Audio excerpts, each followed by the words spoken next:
Добрый вечер, вы смотрите программу «Якутия в деталях», с вами Петр Васильев. Фиксировать лучшее, вдохновлять на будущее. Так звучит один из главных слоганов премии ЕГЭ, который уже совсем скоро выявит лучших визионеров, которые в нашей республике отвечают за качество окружающего нас с вами пространства. О претендентах на победу, архитектурных планах и итогах региона мы сегодня поговорим с нашим гостем, главным архитектором Якутии Любовью Попок. Любовь Александровна, добрый вечер. Добрый вечер. Давайте для начала чуть-чуть отвлекемся от предстоящей премии, поговорим об итогах строительного сезона, вот архитектурного. Что удалось сделать, что удалось воплотить в жизнь в этом году? Ну, самое главное, конечно, это реализация формирования комфортной городской среды национального проекта. У нас завершены благоустройство очень много общественных пространств на территории республики. Это около 20 общественных пространств. Ну и, конечно же, завершились объекты по всероссийскому конкурсу, самые крупные объекты, победители дальневосточных федерального округа. Ну, безусловно, самый главный и масштабный из них — это площадь Ленина. Давайте еще раз напомним нашим зрителям, вдруг кто еще не успел сходить, посмотреть, как она изменилась, что нового появилось, не побоюсь этого слова, в сердце нашей республики. Да, это все-таки самая главная площадь республики, и мы наконец-то завершили ее благоустройство. Первое, конечно, самое важное событие для всех — это было открытие, и наверное, даже смешно, мы готовились к открытию площади, а по сути открывали фонтан, потому что очень много ждали именно открытия фонтана, и мы видим уже изменения как самого объекта и в целом, как он вписался в историю проспекта Ленина. Очень хорошо, что у нас получилось так, что в прошлом году завершили реконструкцию проспекта Ленина. Также параллельно мы видим, как реализуется и внедряется дизайн-код города Якутска по вывескам. Тут параллельно идет работа. Ну и, конечно, мы завершили площадь Ленина. Ну вот тот самый фонтан, о котором много говорят, он в следующем году заработает. Сейчас Конечно. он на консервации, правильно? Да, конечно. Мы и так его очень поздно открывали. Ну, я всегда шучу, что только в Якутии фонтаны могут работать в октябре месяце. Да. Поэтому нам повезло, у нас были действительно хорошие температурные режимы, и мы позволили успеть все вовремя. Ну, действительно, это зрелище завораживающее. Особенно я знаю, что будет специально написана, или уже написана специальная композиция, которая будет заточена под музыкальный фонтан.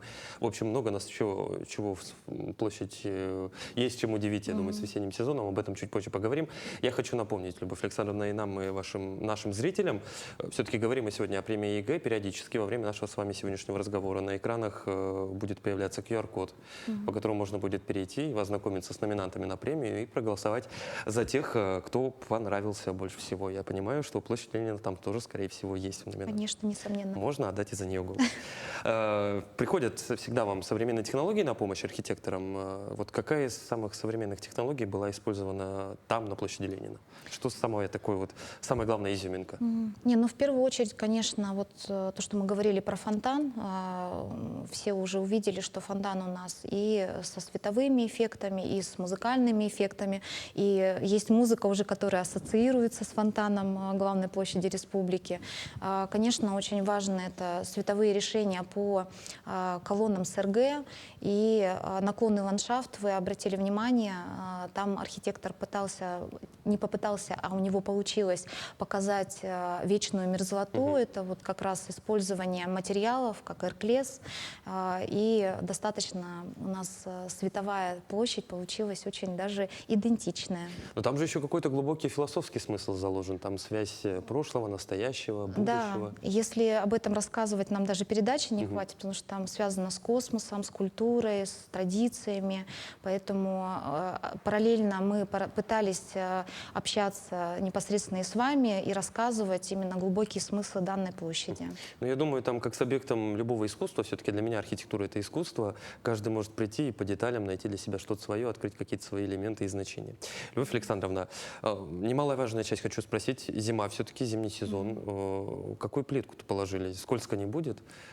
Нет, предусмотрели все, что необходимо было. Поэтому там достаточно очень много разного типа плитки.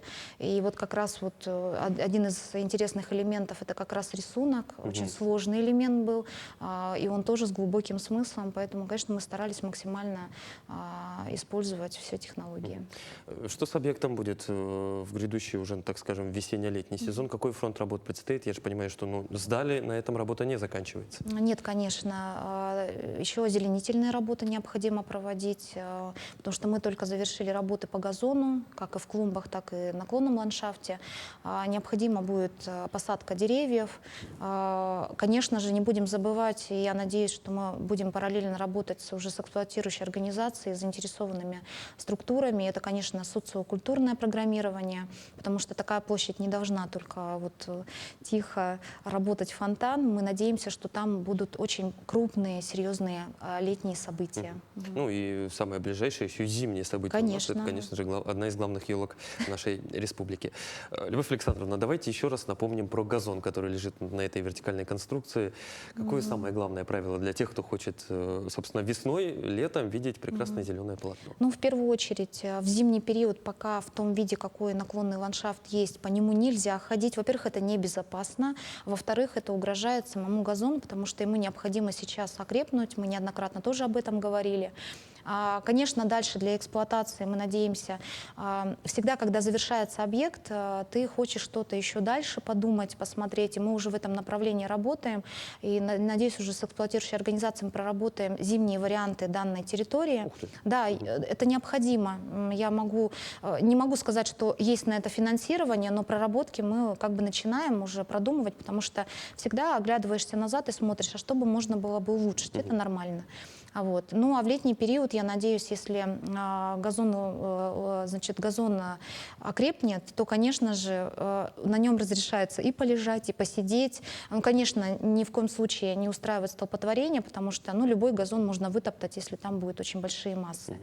Ну и, конечно, я бы хотела обратить внимание, коллеги, и друзья, что у нас есть еще клумбы, и там тоже есть газон. Вот по нему ходить вообще нельзя. То есть, В клумбах газон? в клумбах газон. Это натуральный газон, такой же рваный газон, как и в наклонном ландшафте, да. И по нему ходить нельзя. Мы видим, что все-таки люди ходят, при том, что он достаточно высоко поднят, они подняты с освещением. Но мы в дальнейшем планируем там озеленять, появятся однолетние цветы, какие-то небольшие кустарники. Но вот по нему вообще ходить нельзя. В общем, будущий облик площади Ленина зависит от нас всех вместе взятых. Несомненно. И от архитекторов, Конечно. и пользователей площади. Конечно. Ну, будем надеяться на сознательность, конечно, наших жителей. Очень хочется видеть зеленый газон в самом сердце нашей республики. Предлагаю коснуться еще двух масштабных объектов столицы и затем уже отправиться в малые города нашей республики. Набережная Романа Дмитриева и набережная вокруг озера Сайсары. Два крупных спортивных причем объекта. В чем их уникальность, как с ними продвигается работа? Ну, я понимаю, что набережную Романа Дмитриева сдали. Да. Набережная Романа Дмитриева — это также в рамках, как и площадь Ленина, в рамках реализации мастер-плана, и также набережная озера Сайсары. Здесь я хочу сказать, что, например, набережная Романа Дмитриева, все-таки ее направление было улучшить пляж, который на сегодня есть, да, обустроить комфортную среду и благоустроить саму променад, по которому ходят люди. Что касается... И она такая достаточно с направлением именно об истории известного спортсмена Романа Дмитриева. И там буквально,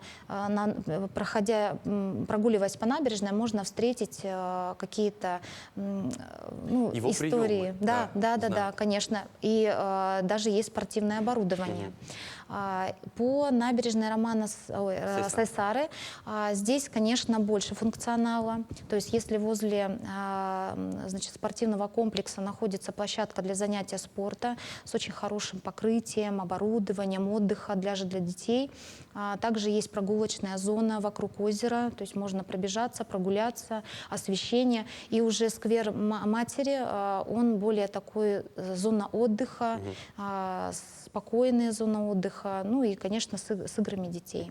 Такая многозональная, многофункциональная Многофункциональная, территория да, получается. да, многофункциональная. Ну, это же очень объемный, большой, масштабный, сложный проект. Ну, я вот родился в Сайсарах, большую часть жизни провел вокруг этого озера. Я прекрасно помню, каким был этот объект. И то, что там, вот вы сказали, променад благоустроить, там тротуара не было. Мы сейчас говорим о променаде. Ну, а вообще какой там объем заложен работ, когда сдаем площадь, набережную? Набережную. Не, ну, конечно же, планируется всегда максимально функционально сделать территорию, чтобы всем было интересно, да. Но для этого и разрабатываются сейчас стратегические документы, как мастер-планы для того, чтобы реализовывать такие масштабные ключевые проекты.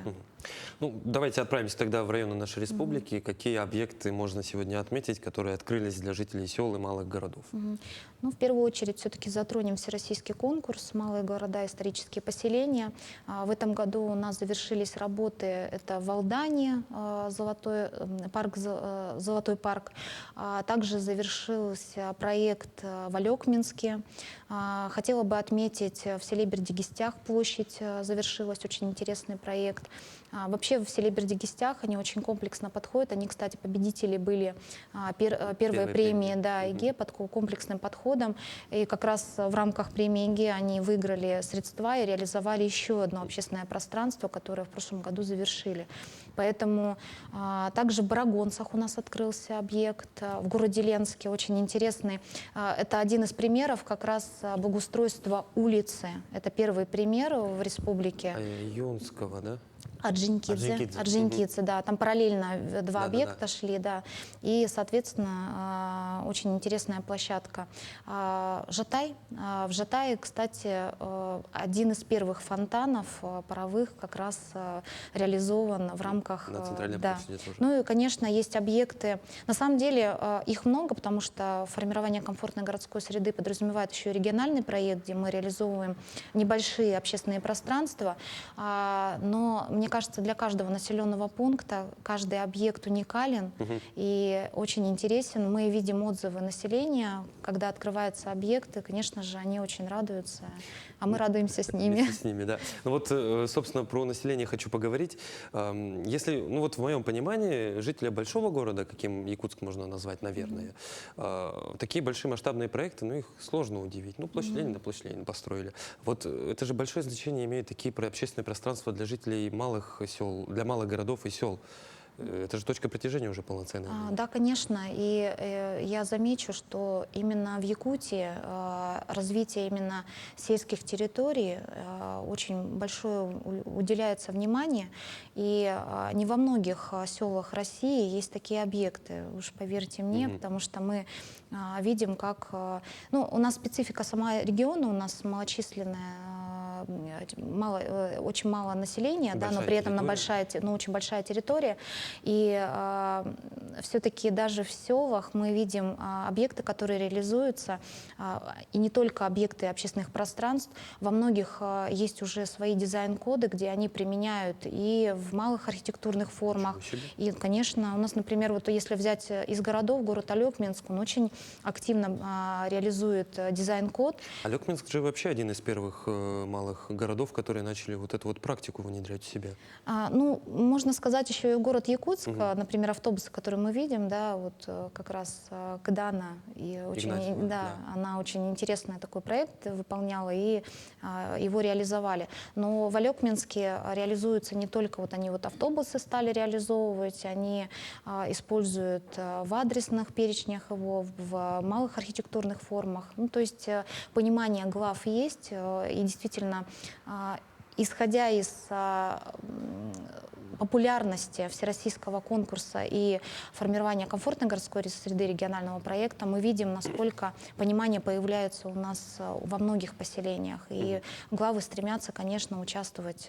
Мы даже видим это по голосованию, всероссийскому голосованию общественных пространств. Любовь Александровна, давайте завершим наш диалог про малые города и села. Я знаю, что вы сами из Ленска. Вот, собственно, отметили одно из общественных пространств. Как там жители отреагировали? Ну, у них очень было такое масштабное открытие. Я наблюдала за этим. Я очень рада, что город Ленск, конечно, очень сильно преобразовался. Он активно участвует и во всероссийском конкурсе, и в региональном проекте. Они очень хорошо реализовывают проекты, поэтому я только рада. Знаю, что совсем недавно вернулись вы и ваша команда с Москвы, с фестиваля «Зодчество». Завоевали там даже одну из главных, не побоюсь этого слова, наград. Давайте про фестиваль. Что за фестиваль, кто был представлен, что готовила Якутия и что, собственно, завоевала? Международный фестиваль «Зодчество». Международный? Да, это международный. Он проходит ежегодно. Якутия активно, конечно, принимает участие. Мы в прошлом году не участвовали, потом была перерывы по пандемии, ну, много причин было. В этом году мы участвовали в конкурс-смотре именно регионов, и на самом деле это прям даже ответственно было, потому что мы представляли регион. И мы представили его достойно, получили серебряный знак, отметили. Экспозиция была, мы как раз хотели рассказать о объектах, которые реализованы в регионе. Тема была «Прорыв». И мне кажется, кто как не Якутия могла участвовать вот именно в этом направлении, потому что у нас действительно прорыв в культуре, в традициях, в людях, в тех объектах на невероятных, сложных, суровых условиях, да, которые у нас появляются по республике. И мы действительно это показали, и жюри оценило, конечно, положительно, и мы, соответственно, привезли награду уже домой. То есть коллеги уже говорят о том, что вырисовывается какой-то элемент якутской современной архитектуры. Особенно, и при том, что я хочу сказать, что нас видят уже везде, по всей России, мы достаточно популярны, интересны для всех, потому что именно в республике очень хорошо отображается идентика и культура нашего региона. Было отмечено, у нас, кстати, там очень интересная площадка дискуссионная была, где как раз рассказывались о мероприятиях, которые проходили за последние 20 лет. Здесь я хочу отметить еще раз работу управления архитектуры, которая была создана еще в 2019 году. На самом деле за этот период, когда была Ирина Дмитриевна Алексеева, она действительно очень много сделала. Мы практически одни из первых, которые услышали тренд мастер-планирования и пошли разрабатывать. И мастер-план у нас не одного города, у нас мастер-планы сейчас очень многих городов, населенных сельских даже территорий. Арктических территорий, да. При этом до мастер-планирования начинали разрабатывать комплексные документы, дизайн-коды и арктических территорий, в том числе и сельских территорий. То есть действительно такой колоссальный прорыв. А что говорить о фестивалях современного искусства? Мы практически первые, какие известные люди сюда приезжали, уникальные. Да. Поэтому Якутию слышат, Якутию видят, Якутии есть что показать на самом деле. Ну, я с этим не могу не согласиться, особенно вот меня в последнее, что я видел у вас, это, опять же, арктические наработки, вот это переходы в Тикси, это же вообще просто взрыв мозга у меня был. Почему мы раньше до этого... Я понимаю, что это на основе советского наследия, как так раньше строили, по-моему. Да. И вот это переработанное советское наследие в современном прочтении, еще и там какие-то модные световые решения, это просто у меня серьезно взорвался мозг, и быстрее бы уже реализовалось, как говорится. Собственно, о тех, кто реализует. Для меня премия ЕГЭ в большей степени дань архитекторам, тем, кто эти проекты реализует. В этом году она пройдет во второй раз. Мы с вами об этом уже немножко поговорили. В конце ноября, буквально там осталось 10 дней. Какая главная тема этого года? Ну, как вы вначале сказали, это, конечно, зафиксировать то, что выполнено, да, и, конечно, вдохновлять на будущее. И здесь, наверное, в отличие, наверное, от премии 2022 года, где действительно фиксировали лучшее и хотели как раз вдохновить тоже, да, здесь еще речь идет не только про архитекторов. Мы даже... Вот те самые визионеры, про которых я вначале сказал. Вообще все. Мы говорим о тех людях, которые на самом деле меняют среду. И среда меняет людей, сейчас очень это популярная фраза. Мы даже вот на фестивале «Зодчим» там действительно говорили о том, что капитал именно в людях идет. И когда мы понимаем, что все-таки надо идти более глубже и понимать культуру, смотреть традиции. И в итоге мы все как бы доходим до того, что все-таки это про людей. И здесь как раз идет командная работа, где не только архитекторы, это архитекторы, дизайнеры, это проектировщики, застройщики, это те администрации, муниципальное образование, команды, очень большие команды, которые реализуют проекты. И да, конечно же, это премия архитектуры, но это премия про людей, про коммуникации, про импульсы, которые действительно мы фиксируем за пределы уже региона. Это то, что нас всех объединяет, и мы можем показать, что человек может изменить среду. Все в руках человека. То есть премия, по сути, про нас с вами и для нас с вами. Конечно. Про тех, кто живет и пользуется Конечно. этими объектами. Кстати, про объекты. Шорт-лист уже, насколько понимаю, известен. Он сейчас, напомню, доступен по QR-коду, который наши зрители могут видеть. Кто вошел в шорт-лист? И я вот когда знакомился, готовился к сегодняшнему интервью, знакомился с номинантами еще раз. Там же куча разных направлений. Там же не только условно, вот можно проголосовать за там памятник, за площадь, за здание. Там же есть и более метафоричные, так скажем, объекты. У нас 15 номинаций в этом году. Мы охватили все направления. Не могу не затронуть. Все-таки все объекты, которые реализуются, они реализуются в рамках национальных проектов, которые нацелены на реновацию городов, на улучшение комфорта проживания людей. Сейчас вообще в целом достаточно идет борьба за человеческие ресурсы, и, конечно, здесь необходимо создавать тот комфорт. И здесь номинация как жилье обязательно. Мы видим, как меняется требование к жилью. Буквально даже премия 22 года, она показывает совершенно другие подходы современные. Коммерческое жилье, жилье, которое строится в рамках переселения. Конечно, есть отдельные номинации, как, например, реализация идентичности дизайн-кодов применения. Это дизайны внутренние объектов, социальных объектов, жилых объектов, общественные пространства, коммерческие объекты, социальные. Ну, то есть мы постарались охватить всю сферу, которая влияет на развитие территорий и в целом городов и сел. Любовь Александровна, не могу не спросить про жилье.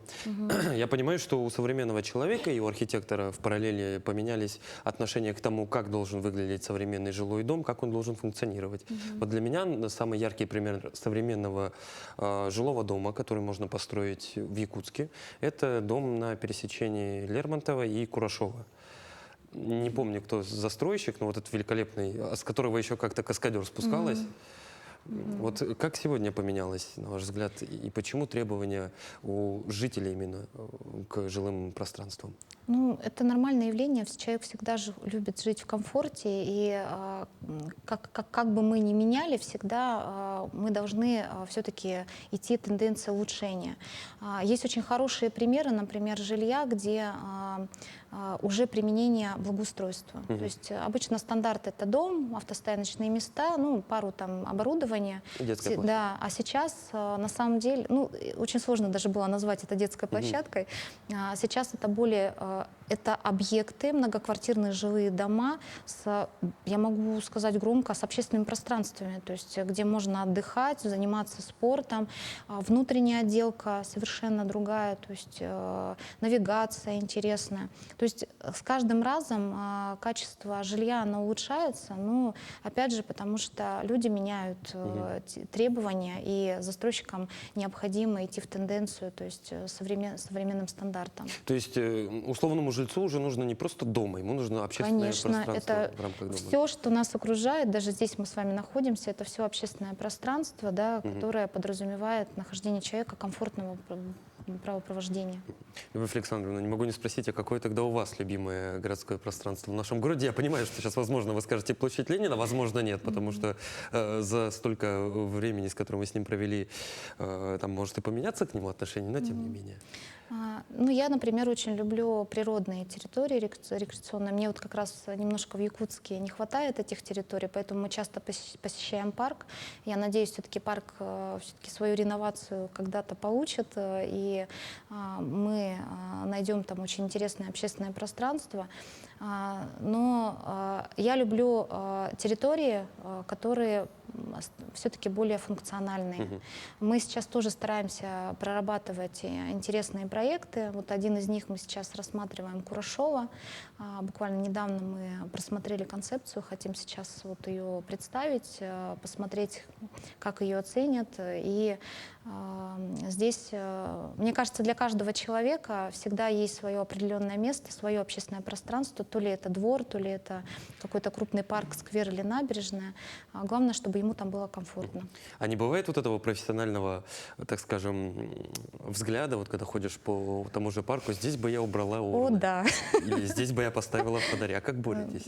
Это сложно. Ну, у меня есть ресурсы, поэтому, конечно, я борюсь, борюсь с тем, кто реализует эти проекты. И, конечно, здесь непосредственно, ну, наверное, иногда как житель города я стараюсь не быть в стороне, если я вижу, что какие-то моменты не совсем корректные происходят на общественных пространствах, то я, конечно, стараюсь объяснить людям, что необходимо все-таки сохранять то, что есть. Потому что, на самом деле, я знаю, с каким трудом это все строится. А так, конечно, да, я не умею спокойно ходить по общественным пространствам, обязательно замечаю какие-то тонкости, даже в элементарных швах. Ну, это та самая профдеформация в хорошем смысле этого слова. Да. Любовь Александровна, кстати, про природное общественное пространство. Я, насколько помню, в рамках премии в шорт-листе включены пару подобных пространств. Есть В том такие. числе и тропа, которая находится на Топогинском мысе. Да. Как вы приняли решение включить такие объекты туда? Ой, ну, его нельзя было не включить, потому что это очень все-таки... У нас же миссия — это фиксировать лучшее, да, и его невозможно было не зафиксировать, потому что это один из самых лучших примеров, где очень аккуратно в природу, да, вклиниваются современные элементы, которые позволяют человеку комфортно находиться на этой территории и только подчеркивать буквально с красоты территории. Кулаты — это вообще очень интересное пространство. Здесь тоже работала команда ребят. И хочу сказать, что он продолжает жить, то есть эта идея, она продолжает жить. Здесь как раз коллаборация архитекторов, дизайнеров и бизнеса, который не безразличен к таким объектам, потому что всегда для реализации необходим тот инвестор, который, будь это бюджетные средства, либо коммерческие. Но вот здесь вот как раз не безразличное отношение к природе, к своей родной территории, да, и очень интересный проект, поэтому всем советую. Я сама люблю туда ходить гулять, всем советую обязательно тоже прогуляться. Вы удивитесь, но я пытался доехать и не доехал. Я, видимо, ехал с какой-то с другой стороны, но вроде по указателям. Один из первых таких интересных проектов. Мы надеемся, что будем дальше продолжать эту работу. Мы непосредственно сейчас с Министерством предпринимательства работаем в этом направлении. Во-первых, на Дальнем Востоке появился конкурс, где... Экотропы. Да. И я очень рада, что Министерство предпринимательства с нами работает, потому что без архитекторов невозможно подчеркнуть красоты природы и рассказать об ее истории и идентичности. Ну вот в заключение давайте все-таки вернемся к архитекторам. Я вначале сказал о том, что для меня лично премия ЕГЭ в первую очередь для архитекторов, как признание их талантов, заслуг и неимоверной работы, которую они проделывают. Что, на ваш взгляд, такая премия дает им? Ну, в первую очередь, конечно, такие мероприятия позволяют показать вообще свои достижения. Это, конечно же, объединить архитекторов, потому что это очень необходимо. Это позволяет выстраивать коммуникации и, конечно же, делиться опытом для того, чтобы делать нашу республику только лучше. Давайте в заключение тогда о том, в какие даты у нас пройдет премия, кого ждем, кого приглашаем. 29-го у нас пройдет деловая сессия непосредственно непосредственно мы там поговорим на самом деле о наших мастер-планах, тем более мы знаем, что сейчас опорные населенные пункты появляются, и у нас впереди еще множество мастер-планов, которые необходимо разработать и в том числе их реализовывать. Мы, конечно же, поговорим о новых тенденциях в строительстве, в архитектуре, мы поговорим о идентике, конечно, и ее значимость вообще в развитии. А уже 30-го, конечно, состоится самая главная премия, это ЕГЭ, где мы будем чествовать наших номинантов и узнаем победителей. Приедут очень много гостей, невероятные, известные архитектурные бюро на уровне Москвы и на уровне международных